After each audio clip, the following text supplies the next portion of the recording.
Wow, I can't believe we're finally here.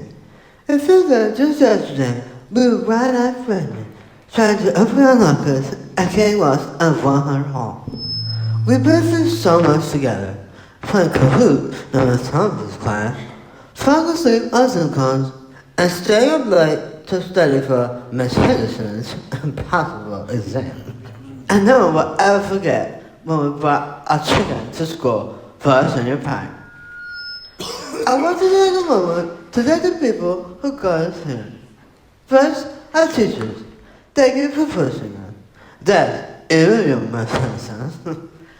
And to the parents, thank you for putting up with us. And to my class, thank you for memories. Tonight, as we graduate and step into the real world, just remember, it's not goodbye, it's to see you later.